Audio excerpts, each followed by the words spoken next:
राजनीतिक रणनीतिकार प्रशांत किशोर ने बुधवार को दिल्ली में राष्ट्रवादी कांग्रेस पार्टी के सुप्रीमो शरद पवार से मुलाकात की, जिसके एक दिन बाद 8 विपक्षी दलों के नेता पवार के आवास पर एकत्र हुए और देश के सामने आने वाले विभिन्न मुद्दों पर चर्चा की।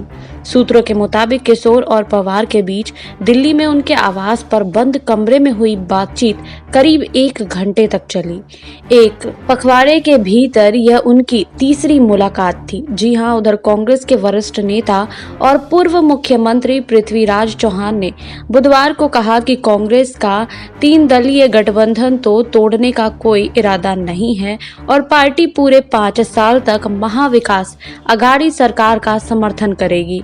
वहीं चौहान ने एक रिपोर्ट के अनुसार कहा है कि कांग्रेस 3 दलीय गठबंधन को नहीं तोड़ेगी, जिसमें महाविकास अघाड़ी सरकार बनी है।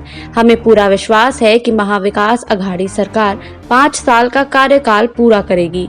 यह गठबंधन भाजपा को सत्ता से बाहर रखने के लिए बनाया गया था और इसलिए कांग्रेस की ओर से सरकार से समर्थन वापस लेने का कोई सवाल ही नहीं है। वहीं पश्चिम बंगाल विधानसभा चुनावों में तृणमूल कांग्रेस की प्रचंड जीत में महत्वपूर्ण भूमिका निभाने वाले किशोर ने 11 जून को मुंबई में अपने आवास पर दोपहर के भोजन के दौरान पवार से मुलाकात की थी। उन्होंने सोमवार को दिल्ली में अपने आवास पर फिर से राकंपा प्रमुख से मुलाकात की। पवार के साथ इन मुलाकातों ने बीजेपी के खिलाफ तीसरा मोर्चा बनाने के लिए विपक्षी दलों के साथ आने की अटकलों को हवा दे दी।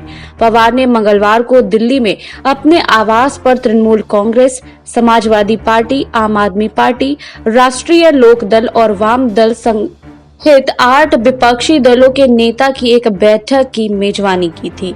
हालांकि उस चर्चा में भाग लेने वाले नेताओं ने कहा है कि यह राष्ट्रीय मंच द्वारा समान विचारधारा वाले व्यक्तियों की गैर राजनीतिक बैठक थी, जिसे पूर्व वित्त मंत्री और टीएमसी उपाध्यक्ष यशवंत सिन्हा ने अन्य लोगों के साथ मिलकर बनाया था।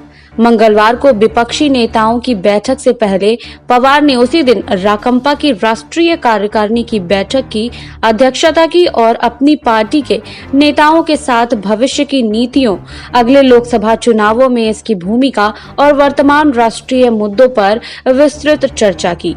आपको हमारी रिपोर्ट कैसी लगी, हमें कमेंट बॉक्स में लिखिए। बाकी और खबरों के लिए जुड़े रहिए SPN 9 न्यूज के साथ।